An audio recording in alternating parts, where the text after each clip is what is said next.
Welcome to job guide. আজ আমরা নিয়ে এসেছি এনটিপিসি ইউজি 2025 অর্শি ম্যাথ ক্লাস 42 নিয়ে, যার মধ্যে আজকের আমরা 2/9/2025 শিফট 1-এ আসা সমস্ত ম্যাথের আমরা সমাধান করবো। আমাদের কিন্তু এই সিরিজের মধ্যে অলরেডি 41টা ক্লাস দেওয়া হয়ে গেছে। যারা দেখো না অবশ্যই দেখে নিও, আগামী পরীক্ষার জন্য এই ধরনের প্রশ্ন প্র্যাকটিস করে যাওয়াটা কিন্তু খুবই দরকার। চলো দেখে নেওয়া যাক এই শিফটে কেমন ধরনের প্রশ্ন এসেছিল। প্রথম প্রশ্ন এখানে বলছে এটা ফাঁপা গোলাকার খোলক, যেটা বলছে এত ঘনত্বের ধাতু তৈরি, তার অন্তস্থ এবং বহিস্থ ব্যাসার্ধ এত এত, খোলকের ভর কত। তো আমরা ভালো করে জানি যে ঘনত্ব সমান কি না, ভর বাই হচ্ছে আয়তন, ঠিক আছে। তাহলে এখান থেকে ভর সমান কী হবে না, ঘনত্ব ইন্টু হচ্ছে আয়তন। এখন ঘনত্ব কত না 40 গ্রাম পার সেমি কিউব। আয়তন কী হবে না 4/3 পাই, কী হবে এটা ক্যাপিটাল আর কিউব, মানে বহিস্থ ব্যাসার্ধর যে কিউব, আর হচ্ছে অন্তস্থ ব্যাসার্ধ তার কিউব মাইনাস হচ্ছে এইটা।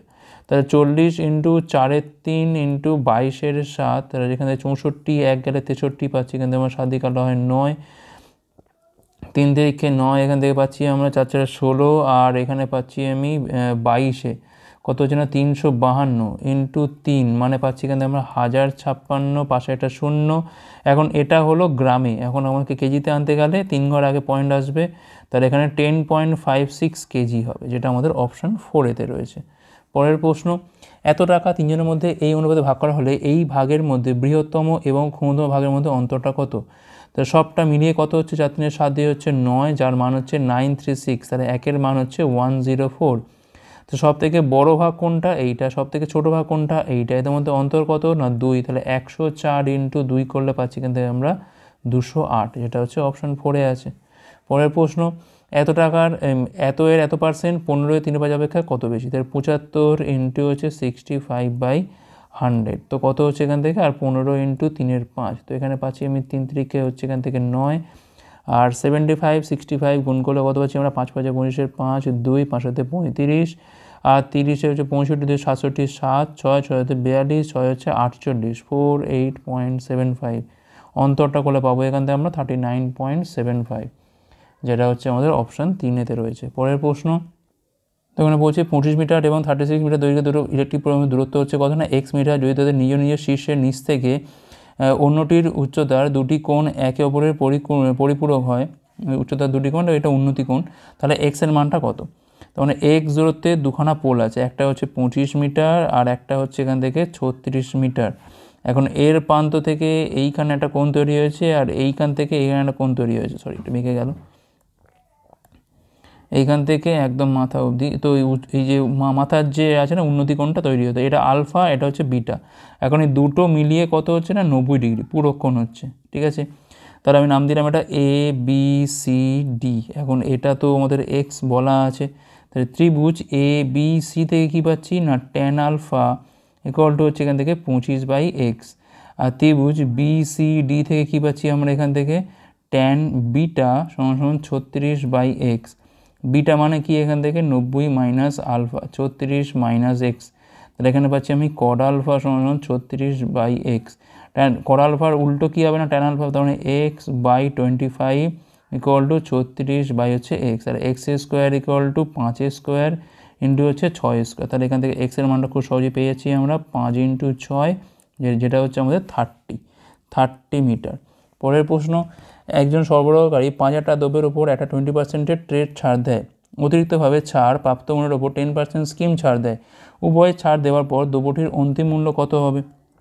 তাহলে 5,000 ওপর দুখানা ছাড়, একটা হচ্ছে 80/100 হয়ে গেল, আরেকটা হয়ে যাচ্ছে এখান থেকে 90/100। 8 আর 9 গুণ করলে হয় 72, আর 5-এ কত হয় না 360, তো দেখো পাশে একটা শূন্য বসে যাবে, অপশান 4 হচ্ছে রাইট অ্যান্সার। পরের প্রশ্ন, 9 এবং 30-এর তৃতীয় সমানুপাতিক যদি x হয়, তাহলে x এর মানটা কত, তাহলে 9/30 সমান 30 হচ্ছে x, তাহলে এখান থেকে 9x ইকুয়াল টু 30 × 30 মানে 900, তাহলে x এর মানটা পাচ্ছি এখান থেকে আমরা কত না 100 পাচ্ছি, x এর মানটা হচ্ছে এখান থেকে 100, অপশান 4। পরের প্রশ্ন, জিশান এত কিমি পার ঘন্টা বেগে এত কিমি বেগে হচ্ছে মানে এত কিমি গেছে, আবার এত কিমি পার ঘন্টা বেগে, এবং পরবর্তী এত কিমি পার ঘন্টা বেগে ভ্রমণ করে, পুরো যাত্রায় তার গড় গতি কত।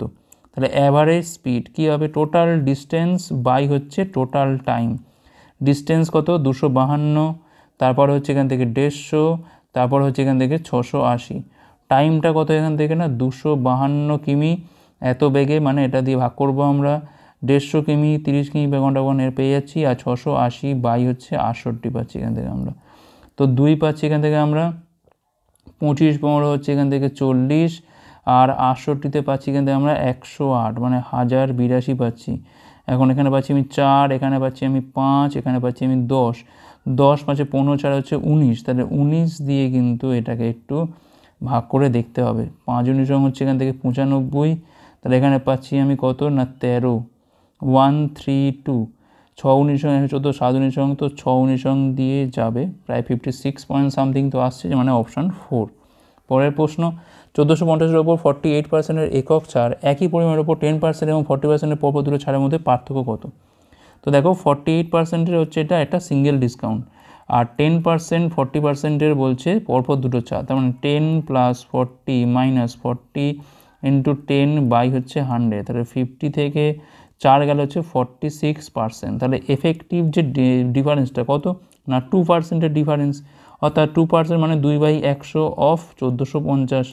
শূন্যগুলো কাটে এখান থেকে, 145 × 2 করলে হয় 290, আবার একটা শূন্য কাটে, তাহলে 29 টাকা। 29 টাকা হচ্ছে এখানে আমাদের ডিফারেন্স।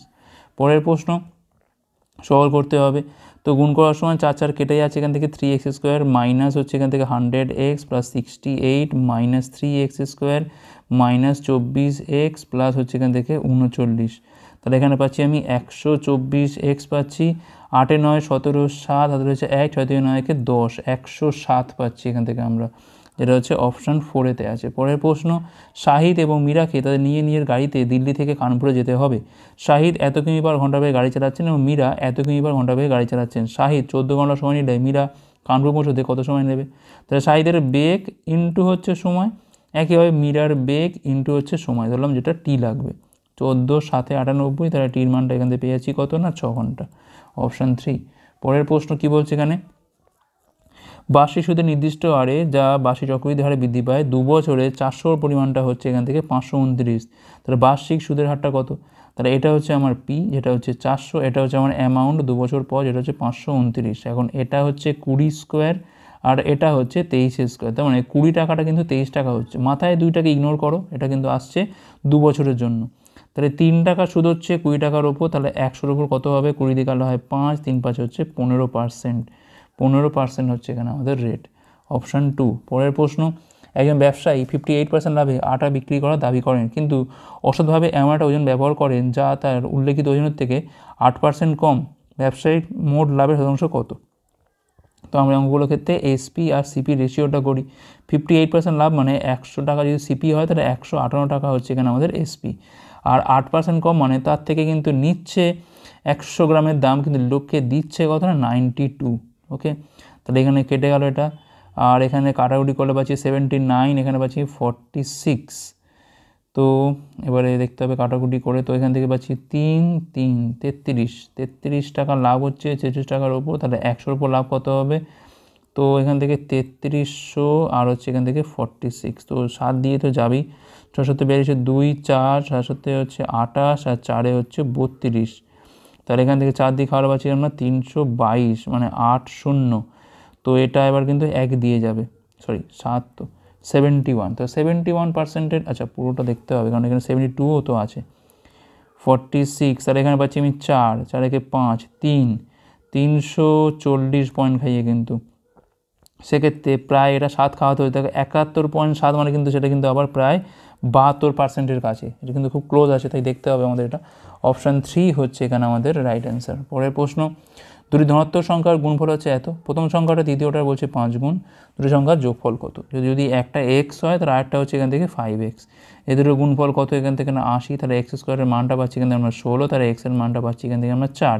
তো সংখ্যা দুটো কী কী হলো? 5 4-এ হচ্ছে 20 আর একটা হচ্ছে এখান থেকে 4, তাহলে দুটো যোগ করলে কত হচ্ছে এখান থেকে আমরা 24 পাচ্ছি, 24 হচ্ছে এখানে আমাদের রাইট অ্যান্সার। পরের প্রশ্ন, 15.4 ও 0.06-এর লসাগু কত?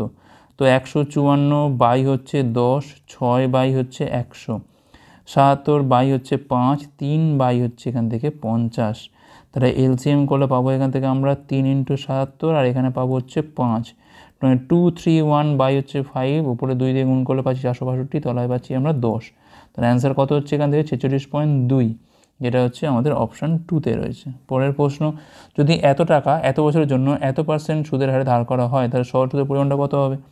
তাহলে 400 টাকার ওপর 7/2 বছরে 16% হারে, তলায় হচ্ছে 100, তো 200 আছে, পুরোপুরি কাটলে এখান থেকে 2 পাচ্ছি আমরা। 7 চলং 112 আর 2 হচ্ছে এখান থেকে 224 টাকা হচ্ছে এখানে আমাদের সুদ। অপশান 3। পরের প্রশ্ন, মান নির্ণয় করতে হবে। তো 4 থেকে 9 গেলে হচ্ছে -5, -5 × 2 মানে -10, 12 থেকে বিয়োগ করলে হচ্ছে এখান থেকে 2, তাহলে 480কে আমরা 2 দিয়ে ভাগ করলে পাচ্ছি এখান থেকে 240, যেটা হচ্ছে অপশান 2তে আছে। পরের প্রশ্ন, তো বলছে এখানে কি না 3 বছর আগে একজন বাবার বয়স তার ছেলের বয়সের দ্বিগুণের চেয়ে 18 বছর বেশি ছিল। তো বাবা হচ্ছে এখান থেকে F, ছেলে হচ্ছে এখান থেকে S, তাহলে বাবার বয়স 3 বছর আগে মানে F-3, ছেলের বয়সও S-3, তার দ্বিগুণের চেয়ে 18 বছর বেশি ছিল। তাহলে এখান থেকে F-2S কত পাচ্ছি না -3 + 6 মানে 3 পাচ্ছি এখান থেকে। তো এটা পাচ্ছি কত না 15 পাচ্ছি। তো এখন থেকে কত বছর পর সে তার ছেলের বয়সের দ্বিগুণ হবে? তো ধরলাম t বছর পর, তাহলে F+t দ্বিগুণ অফ S+t হবে। তাহলে এখান থেকে F-2S = t হবে। এখন এটার মান দেওয়া আছে এখান থেকে 15, তাহলে টির মানটা কত হচ্ছে এখান থেকে না 15। অপশান 4 হচ্ছে এখানে আমাদের রাইট অ্যান্সার। পরের প্রশ্ন, মান নির্ণয় করতে হবে। -60 ভাগ হচ্ছে -10 মানে এখান থেকে পাচ্ছি আমি 6, -9 -6 আর এখানে হচ্ছে -24, 24 6 30 আর 9 হচ্ছে এখান থেকে 39, অপশান 1। পরের প্রশ্ন, এ দুটো স্টেশনের মধ্যে রেলপথ স্থাপন করতে 19 দিন, বি একই কাজ করতে 11 দিনে করতে পারে, সি সারিদার কাজটা মাত্র 3 দিনে সম্পন্ন করে। তাহলে সি একাই কাজটা করতে পারে কদিনে? তো দেখো এ কাজটা করে হচ্ছে এখান থেকে 19 দিনে, বি কাজটা করে হচ্ছে এখান থেকে 11 দিনে, এ বি সি কাজটা করে হচ্ছে 3 দিনে। সেক্ষেত্রে এলসিএম করলে পাচ্ছি 19 × 11 × 3, তাহলে এখানে পাচ্ছি আমি 33, এখানে পাচ্ছি আমি 57 আর এখানে পাচ্ছি হচ্ছে 19 আর 11 গুণ করলে হচ্ছে এখান থেকে 209। তাহলে এখান থেকে সির এফিসিয়েন্সি কত হবে না 209 থেকে 57 আর 33 যোগ করে আমরা এখান থেকে বিয়োগ করব, যেটা পাচ্ছি কত এখান থেকে আমরা 60 30 90, তো 90 বিয়োগ করে আমরা পাচ্ছি এখান থেকে আমরা 119। তার রিকোয়ার্ড টাইম কি হবে এখান থেকে 19 11 হচ্ছে এখান থেকে কত না 209 পেলাম, 209 × 3 মানে 627, বাই হচ্ছে 119। এখন দেখো এককের ঘরে কত আছে এখানে 7 আছে। তো দেখি তো এইটা মেলানোর চেষ্টা করি। 3 লং 27, 7 আর 2 যোগ করলে 9, 7 তো আসছে না। 8 লং 72, 2 আর 2 যোগ করলে হয় 4, এটাও তো আসছে না। 5 × 95 5 আর 2 7, দেখো এককের ঘরে কিন্তু এখানে আমাদের আসছে এইটা, মানে 7টা কিন্তু মিলছে। 6 × 54 4 2 6, এখানে কিন্তু 7 আসছে না। তাহলে একমাত্র অ্যান্সার কী হবে এখান থেকে 5 × 32/119। পরের প্রশ্ন, একটা শহরের বর্তমান জনসংখ্যা হচ্ছে এত, পরপর 2 বছর এটা এত % হারে বৃদ্ধি পায়, কিন্তু থার্ড বছরে এত % হ্রাস পায়, তৃতীয় বছরের শেষে জনসংখ্যা কত হবে? তাহলে 12,800 ছিল, 2 বছরে হচ্ছে বৃদ্ধি পাচ্ছে মানে 125/100 আর হচ্ছে এটা 135/100, তারপর হচ্ছে হ্রাস পাচ্ছে 95/100। দুটো শূন্য এখানে কেটে গেল, 25 দিয়ে কালো হয় 5, 25 দিয়ে কালো হয় এখান থেকে 4, 4 দিয়ে কালো হয় এখান থেকে 32, 5 দিয়ে কালো হয় এখান থেকে 20, আচ্ছা 20, 5 দিয়ে আচ্ছা 5 দিয়ে কাটলে হয় এখান থেকে 19, 5 দিয়ে কালো হয় 4, 4 দিয়ে কালো হয় এখান থেকে 8, 8 × 135 করলে 5 8 40 শূন্য, হাতে রয়েছে এখান থেকে আমাদের 4, 8 তেরো হচ্ছে 104 আর 4 হচ্ছে 108 ইন্টু হচ্ছে 19, তো 0 8 হচ্ছে 152, 2 15 5 হাতে রয়েছে 1 20, 20520, যেটা হচ্ছে অপশান 1-এ আছে। পরের প্রশ্ন, দুটো সংখ্যার মধ্যে গসক লসক হচ্ছে এত এত, যদি একটা সংখ্যা এত হয় তাহলে অপসংখ্যা কত? তো ধরলাম অপসংখ্যাটা হচ্ছে এখানে আমাদের এক্স, আর 66 × x = 11 × 330, যেটা 66 দিয়ে কালো পাচ্ছি কিন্তু আমরা 5, তাহলে এক্সের মানটা পাচ্ছি কিন্তু আমরা 55 মানে এখানে পাচ্ছি আমরা অপশান 2 হচ্ছে এখানে আমাদের রাইট অ্যান্সার। ওকে, নেক্সট চলো কী বলছে এখানে, পাইপ পি এটা ট্যাঙ্কে 3-এর আর অংশ ভর্তি করতে পারে 21 ঘন্টায়, পাইপ কিউ একই ট্যাঙ্কে 2-এর 7 অংশ ভর্তি করতে পারে 16 ঘন্টায়, পাইপ পি এবং কিউকে 2 ঘন্টার জন্য খোলা হয়, তারপর উভয়কেই বন্ধ করে দেওয়া হয়, পাইপ আরকে একা খোলা হয়, এটি ট্যাঙ্কের জলকে 3 ঘন্টায় খালি করতে পারে, পাইপ পি কিউ এবং আর একত্রে খালি ট্যাঙ্কে ভর্তি করতে পারে কোন সময়? তাহলে এক অংশ ভর্তি করতে পারে 21 × 8-এর 3, 3 দিয়ে কালো হয় 7 মানে 56 ঘন্টায়, এক অংশ ভর্তি করতে পারে 16 × 7-এর 2 মানে 8, মানে এটাও তো সেই 56 ঘন্টায় আসছে। তাহলে পি 56 ঘন্টায় ভর্তি করতে পারে, আবার কিউ 56 ঘন্টাতেই ভর্তি করতে পারে, তাহলে টোটাল কাজটা এখানে ধরলাম 56। তাহলে এর এফিসিয়েন্সি 1, এর এফিসিয়েন্সি 1, তাহলে পি প্লাস কিউ 2 ঘন্টায় কতটা ভর্তি করে না 1 + 1 × 2 মানে হচ্ছে 4 ইউনিট ভর্তি করে। এখন পাইপ আর কিন্তু 3 ঘন্টায় খালি করে, তাহলে 3 ঘন্টায় খালি করে কত না 4 ইউনিট, তাহলে 1 ঘন্টায় খালি করে 4/3, তাহলে এটা হয়ে গেল ওর এফিসিয়েন্সি। এখন আমাদের রিকোয়ার্ড টাইম বার করতে হবে, মোট কাজ সেই 56ই আছে, আর এখান থেকে এফিসিয়েন্সি কী হবে না এর কিন্তু -4/3, তাহলে 2 থেকে 4/3 বাদ দিলে হয় 3 3 6 মানে 2/3, তার মানে 56 ইন্টু 3/2, 2 দিয়ে কাটা হয় এখান থেকে 28, 28 3 হচ্ছে এখান থেকে 84 আওয়ার্স, যেটা হচ্ছে অপশন 4-এতে আছে। পরের প্রশ্ন কি বলছে, একটা সমকোণ ত্রিভুজের এক বাহু অপরটির দ্বিগুণ এবং অতিভুজের দৈর্ঘ্য হচ্ছে এখান থেকে 15 সেমি, ত্রিভুজটার ক্ষেত্রফল কত? তো ধরলাম যদি এটা এক্স হয় তাহলে এটা কত হবে না 2x হবে, তাহলে এটা হচ্ছে আমার এখান থেকে 15 দেওয়া, তাহলে 2x এর হোল স্কোয়ার প্লাস এক্স এর হোল স্কোয়ার ইকুয়াল টু কত না 15 স্কোয়ার, তাহলে এখান থেকে 4x square plus x square equal to হচ্ছে এখান থেকে 225, 5x square equal to 225, x স্কোয়ারের মানটা হচ্ছে এখান থেকে 45, যেটা হচ্ছে আমরা এখানে থাক, এটা আর কিছু করা দরকার নেই। ক্ষেত্রফল কী হবে 1/2 ইন্টু 2x ইন্টু হচ্ছে এক্স, তার মানে আলটিমেট ওটা এক্স স্কোয়ার, যেটার মান আমি ওপরেই বার করেছি যে 45 বর্গ সেমি হচ্ছে এখানে আমাদের ত্রিভুজটার ক্ষেত্রফল। পরের প্রশ্ন মান নির্ণয় করতে হবে, তো এখান থেকে 1 + 5 মানে হচ্ছে 11/6, যেটা ওপরে উল্টো হয়ে যাবে সঙ্গে সঙ্গে কি না 6/11, এখন 5/3 - 5/3 পুরো কেটে যায়, তো 6/11টাই থাকবে এখানে, অপশান 2 হচ্ছে এখানে আমাদের রাইট অ্যান্সার। পরের প্রশ্ন 5 সদস্যের একটা পরিবারের সদস্যদের ওজন হচ্ছে এত সব বলা আছে, তো গড় ওজন কত? তো ধরলাম গড় ওজন হচ্ছে এখান থেকে 50, তাহলে এখানে আছে 40 মানে -10 কম, 49 মানে -1 কম, 56 মানে হচ্ছে 6 বেশি, 76 মানে হচ্ছে এখান থেকে 26 বেশি, আর 38 মানে কিন্তু এখানে আমাদের 12 কম। 26 6 এখান থেকে 32 পাচ্ছি, 12 10 হচ্ছে 22, আর 1 হচ্ছে 23, মানে 9 কিন্তু বেশি, তার 9 বেশি 5-এর মধ্যে ডিস্ট্রিবিউট করে দেওয়া, তাহলে কত হচ্ছে না এখান থেকে পাচ্ছি আমরা 1.8, তার মানে আলটিমেট অ্যান্সার হচ্ছে 51.8, যেটা হচ্ছে অপশান 4-এতে আছে। পরের প্রশ্ন এম এবং এন একটা ব্যবসা শুরু করে, এম 3 মাসের জন্য এনের থেকে এত টাকা বেশি বিনিয়োগ করে, এন 7 মাসের জন্য বিনিয়োগ করে, মোট এত টাকা লাভের মধ্যে থেকে এম এর ভাগ এনের তুলনায় এত টাকা বেশি হলে এম এর অবদান কত?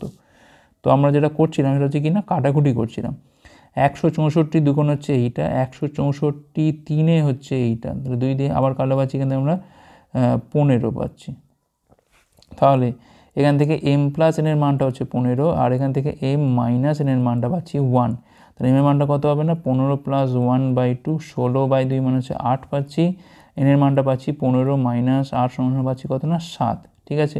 এটা হচ্ছে তাদের ক্যাপিটালটা রেশিওটা। এখন আমি ধরলাম এম এর টাকা হচ্ছে এম, যেটা হচ্ছে সে 3 মাস খাটাচ্ছে, আর এন এর টাকাটা এন, যেটা সে 7 মাস খাটাচ্ছে, আলটিমেট রেশিও কিন্তু সেই একই হবে, 8:7ই হবে, এটা কাটলে তাহলে কত পাচ্ছি আমরা এখান থেকে m/n কিন্তু অ্যাকচুয়ালি 8:3। এখন এই যে গ্যাপটা হলো 5-এর গ্যাপ, এটার জন্যই কিন্তু পেলাম কত এখান থেকে আমরা 50,000, তাহলে 1-এর মানটা পেলাম এখান থেকে আমাদের 10,000, তাহলে এম এর অবদান কত মানে 8-এর মানটা কত হবে এখান থেকে, আচ্ছা 8-এর মানটা হবে এখান থেকে 10,000 ইন্টু হচ্ছে 8 সমান হচ্ছে এখান থেকে 80,000, ঠিক আছে, যেটা আমাদের অপশান 3-এতে রয়েছে। পরের প্রশ্ন 50টি কাঁচের বোতলকে 50 টাকা দিয়ে কেনা হয়, পরিবহনের সময় 28টা বোতল ভেঙে যায়, বাকি বোতলগুলো প্রত্যেকটা বিক্রি করা হয়, তার লাভ কত হবে? তো দেখো 50 থেকে 28টা চলে গেলে পড়ে থাকবে হচ্ছে 22টা, তাই না। এখন এই 22টা বোতলের এসপি কত হবে না 22 ইন্টু 580 বাই হচ্ছে 100, ঠিক আছে। 2 দিয়ে কাটলে হয় এখান থেকে 2 দিয়ে কেটে লাভ কী হবে, একটা শূন্য এখানে কাটানো থাকে, এখান থেকে 58 দুগুণ হচ্ছে এখান থেকে 116, আর হচ্ছে এইটা 1276 মানে 127.6, এটা হচ্ছে এসপি। সিপি কত এখান থেকে আমাদের সিপি হচ্ছে এখান থেকে 50.0, তাহলে 0.67 এখানে হচ্ছে 77.6, অপশান 4 হচ্ছে এখানে আমাদের রাইট অ্যান্সার। পরের প্রশ্ন 23টা ম্যাচে একজন ব্যাটসম্যানের গড় রান হচ্ছে এত, পরবর্তী 10টা ম্যাচে তার গড় রান হচ্ছে এত, 33টা ম্যাচ মিলিয়ে তার গড় রান কত?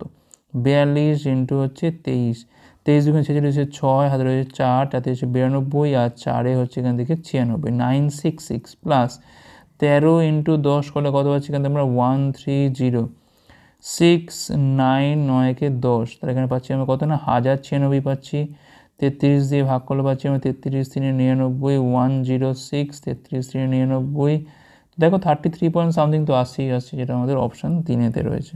পরের প্রশ্ন মান নির্ণয় করতে হবে, তাহলে একই এখানে কত হচ্ছে না 1 + 5 মানে 11/6, উপরে উল্লেখ হয়ে গেল এটা আমাদের 6-এর 11, 4-এর 5 থেকে 2-এর 5 গেলে এখান থেকে 2-এর 5 পড়ে আছে, তাহলে এখান থেকে 55 হচ্ছে লসাগু, 5 দিয়ে হচ্ছে 11 মানে 22, 11 দিয়ে গেলে 5 6 30 পাচ্ছি এখান থেকে আমরা। তাহলে 52 বাই হচ্ছে 55, যেটা হচ্ছে অপশান 1-এ আছে। পরের প্রশ্ন আছে লাস্ট প্রশ্ন, একটা সুষম বহুভুজের অভ্যন্তরীণ কোণ এবং বহিঃ কোণের মধ্যে পার্থক্য কত না 120 ডিগ্রি। তাহলে বহুভুজটা বাহু সম কত? তো ধরলাম ভেতরের কোণটা হচ্ছে আলফা, বাইরের কোণটা হচ্ছে বিটা। তাহলে আলফা মাইনাস বিটা কত না 120 ডিগ্রি। একইভাবে আলফা প্লাস বিটার মানটা কিন্তু এখানে আমাদের কত না 180 ডিগ্রি। তাহলে এখান থেকে আমি বিটার মানটা পেয়ে যাবো কী করে না 180 থেকে 120 বাদ দিয়ে 2 দিয়ে ভাগ, যেটা হচ্ছে আমার এখান থেকে 30 ডিগ্রি। তাহলে এটা হচ্ছে আমার বহিস্থ কোণ। বিটা মানে কী ধরেছিলাম আমি? বহিস্থ কোণ। এখন বাহু সংখ্যা খুব সহজেই পাওয়া যায়, 360 বাই হচ্ছে এখান থেকে আমাদের বহিস্থ কোণ, যেটা হচ্ছে 360 বাই হচ্ছে 30 করলে পাচ্ছি এখান থেকে আমরা 12 মানে অপশান 2 হচ্ছে এখানে আমাদের রাইট অ্যান্সার। তো এই ছিল আমাদের ক্লাসটা হচ্ছে লাইক করো, কমেন্ট করে পারলে শেয়ার করা পরে পাঠগুলোর জন্য। এটা দেখার জন্য অনেক অনেক ধন্যবাদ।